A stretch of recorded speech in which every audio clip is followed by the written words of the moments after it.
Hi, and welcome to this live reading from Malice by Melissa Stevens, and this is presented by Itsy Bitsy Book Bits. Chapter 1. Malice shoved one hand through his hair and wished, not for the first time in recent days, that it was long enough to tangle in his fingers and pull. His teeth ached with the need for that sting to help distract himself. He wondered again why he'd agreed to join this group of men. He'd sworn years ago he'd never go back to ranch work, yet here he was, on the back of a fucking horse, headed out to check a fucking fence. Most of what the club stood for, of why he'd decided to join up with the Demented souls, was worth it. Hell, if he cared to dissect it that far, he would admit, if only to himself, that he'd been a loner for too long. It was good to have brothers again, even if he was temporarily the low man on the totem pole, at least in terms of patched brothers. That wouldn't last. He'd recently been patched in and was now a full brother just like the others, or most of them. They'd also recently approved a couple more prospects, and those weren't like he'd been. An old buddy, an already patched member, had reached out to and recommended him. That, along with the recent formation of this chapter, meant he'd gotten an abbreviated prospect period. These new guys wouldn't get that. Malice just wished getting back in with Ghost and the men he now considered his brothers didn't mean ranch work. In the nearly 15 years since he'd graduated high school and joined the Army, he hadn't missed it. Okay, so he might have missed the horses at least once in a while, but he hadn't missed the cold days and colder nights working cattle, mending fences, and more. And now he found himself right back here doing the exact same things he thought he'd gotten away from forever. Just goes to show how little you really know about life when you think you're an adult and think you have your life planned out. He reached the hole in the fence and swung off the back of the horse to get busy, his mind still somewhere else. Anywhere but standing in this damned cold, fixing what felt like the millionth fence in his life. A few hours later, Malice sat in a diner across the street from the local feed store the ranch used. When Lurch had mentioned someone needed to go into town to pick up the feed order, Malice had jumped at the opportunity to get off the ranch for an hour or two. He was extending the trip a bit by having dinner while he waited for the feed to be loaded. They'd have it done long before he was, but it was a local business that the ranch owner and the club trusted, so they'd move the truck out of the way when they were done. Then he'd just have to go pick it up. In the meantime, he was going to spend a little while with people.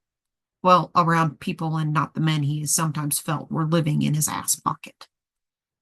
Fuck. They needed to do something about the living quarters at the ranch. A bunkhouse might be efficient and functional for the last couple 100 years, but it reminded him way too much of barracks. He thought he'd been shut of that shit when he'd left the Army. No, at a couple years past 30, he wanted more than a bed and 3 meals a day. Not that the ranch work didn't pay decent, but it went farther when you didn't have to pay rent or gas back and forth to work. He understood the draw, but the older he got, the less willing he was to put up with someone else's shit. And after the last few months stuck in the bunkhouse with men who were mostly strangers, he needed some space of his own. He was almost ready to go toss his bedroll in the back of a pickup just to not have to listen to a half-dozen men snoring and farting all night. "What can I get you for tonight, sweetheart?" Malice blinked and shook his head, pulling himself back to the moment.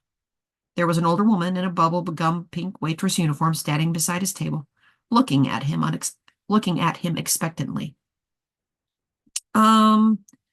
He mumbled as he glanced at the menu, trying to remember if he'd even looked at it before letting his mind drift. "Can I get a burger?" "Of course. What do you want on it?" He let his eyes scan the laminated sheet until something caught his eye. "How about the mushroom Swiss burger? And can I get bacon added to that?" "No problem. Anything but the coffee to drink?" She nodded to the cup that she'd filled when she'd given him the menu several minutes before. "Just the coffee, thanks." "No problem. I'll get this in, and it will be out before you know it." She gave him a friendly smile, then turned to hurry away. He wondered how she could be so cheerful and happy this close to the end of what had to be a long day on her feet. "Thanks," he said to her, retreating back. Determined not to let himself sink back into his grouchy funk, Malice looked around, noticing for the first time several of the other diners were alone like he was. While dining alone wasn't uncommon, at least for him, he'd noticed that he didn't commonly see women doing the same. He'd wondered why, but never asked anyone. Never thought to ask when he'd had someone around. Now, though, there were at least 3 women seated around the place, seemingly on their own. He wondered if the reason for the unusual numbers was the diner, the town, or something else entirely. Not that it mattered, but it gave him something to think about, then things he couldn't change, at least not right now. I told you we had plans. What the hell are you doing here after I told you where we needed to be tonight? The man's voice caught Malice's attention. It only took him a moment to spot the two a few tables away. A man stood beside a table, glowering down at the woman sitting there calmly. Malice didn't stare, but watched them out of the corner of his eye, wondering if maybe he should step in. And I told you that you no longer have any say over me, Philip. I broke up with you last week. You are no longer part of my life. I'm an adult, and I will decide what I do and when. The woman kept her voice calm but firm. So please see yourself out. Don't worry about returning the hoodie I left the other day. I'll replace it. We'll see about that. The man reached to grab the woman's arm, but she dodged him. You need to come home with me now. It's your home, Philip, not mine. It was never my home. I just stayed there sometimes. I told you that already. I suggest you leave before you make a scene and someone calls the police. That wouldn't look good on your record. Malice watched as the man's face turned purple. His jaw bulged, and Malice could tell he was fighting the urge to do or say something more. An itch at the back of his neck told him that something wasn't good. The woman turned her attention back to this notebook open on the table in front of her. If it wasn't for this stiff way she sat and the fist in her lap that Malice could only see because of how far away he was, he would have thought she was completely oblivious to the man who radiated violence standing at her table. That white-knuckled fist told him she was aware of the risk that the man wouldn't walk away. Can I get you something, sir? The waitress who'd taken Malice's order stood on the other side of the man still standing next to the woman's table, but far enough away that she wasn't in arm's reach. A table of your own, perhaps.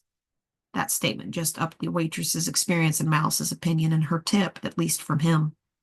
She'd not only noticed that something was off, but stepped in. She was wasted working waiting tables. There had to be another job that would be better use of her observation skills. No, thank you. I was just leaving. The man shot one more glare at the woman seated at the table, then spun on his heel and marched out, not bothering to look around at who might be watching, or even at the waitress who stood only a couple feet away. Malice watched him go, not trusting that this was over.